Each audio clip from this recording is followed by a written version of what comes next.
So I got to start out this video with a shout out and a thank you to Great White Stoke, as well as Pop's Quest in the Stoke up in the Great White North and Quest in the Carolines. I had a lot of physical issues going into last year and prior to it.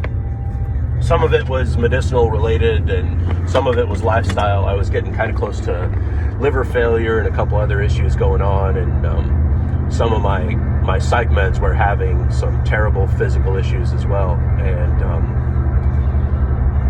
two things, Stoke, kind of some things he said rang true, gave me some focus, got things straight. And the ever-present Pop's Quest, like, I don't watch every one of your fitness videos. Like, you had that Beachbody one where you took your shirt off and shit, I'm guessing, and I didn't actually watch that. But there's this thing that I tell myself in my mind when I was weight training in my 20s, big time into bodybuilding. Always had in mind that you needed to build all the muscle that you possibly could in your 20s and 30s, so that when you were in your 40s, you had a base to work from, because you were unlikely to build muscle after a certain age. Now, technology has changed. You can legally get gear from the doctor if your testosterone's low, and there's things that can be tested to make sure that everything is healthy. So it's a golden age for middle-aged male fitness, I believe. But New Year's resolutions and weight training, and should you train with a partner? When I was younger, I did have a workout partner, and we were very similar. It's actually the same guy that I was in my story where we put together that IKEA desk. It was him that we lifted together.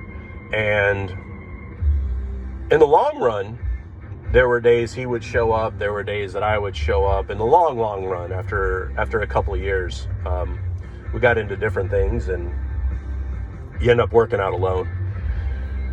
I vividly recall, now I don't lift in a gym now. I've got a home gym set up, mainly dumbbell movement and body weight movement through space kind of work, doing full body every other day, and maxing out on creatine, doing like a cosmetic pump, because my wife, it was and I started that probably the beginning of December, so I'm coming up on about 30 days now, because the wife said, it would be nice one last time. She likes this look of, the hipster look of the business shirt that's just a little too tight, the suspenders and the pants that are just a little too tight.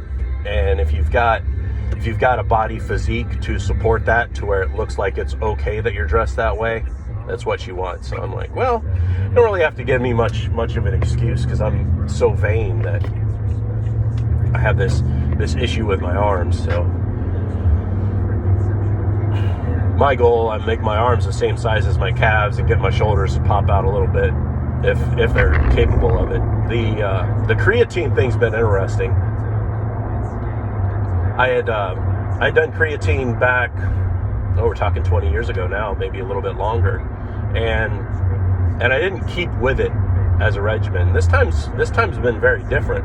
I did the saturation for a straight week. It was 5 milligrams of creatine 4 times a day, making 20 milligrams a day, loading up for a solid week. And now then you go on to a 5 milligram per day maintenance schedule. And I've visually noticed a difference in how much water, or whatever the hell muscle retaining is. The pump seems to hold a little bit longer, and I think it's getting me to where I want to be, which coming up man, hard late 40s, looking at 50.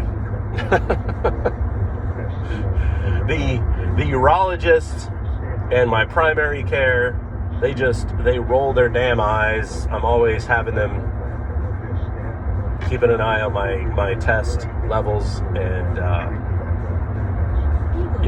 they solidly feel like I'm drug seeking, trying to get testosterone or steroids. But in the long run, I don't think a training partner is going to work out. In my experience, it seems to match your experience.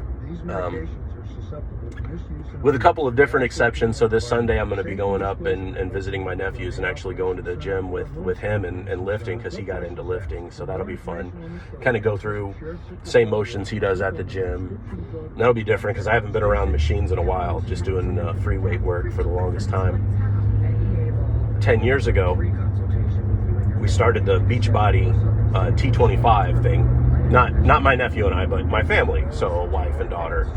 And we all started, and that went good for maybe about 2 weeks, and then I found myself being the only one doing the Beachbody. And the way I got my fitness on 10 years ago is I ran through T25. It's like a 3-month cycle. I went through it like 3 times in a row, and got extremely fit, and then overstrained my knees, and then ended up losing that fitness 10 years ago, and just recently are getting it back. I tried walking like 5 years ago again, and I don't know, it didn't really seem to do much. I couldn't tell. I was so batshit crazy at the time, doing weird shit like walking barefoot on concrete for 2 miles in the morning. Pretty weird shit. But I would see, back in the day, you would see groups of, like, it'd be 4 dudes as a group, and they'd go on, and 4, and then it'd be 3, and then it'd be 2, and then it'd be just finally the one that is already kind of ripped. I mean, there's people that stick with fitness for the weeks and months and weeks on end, that are willing to never break the chain. As I don't know if you ever watched Scooby on YouTube. It's one of the OG fitness gurus.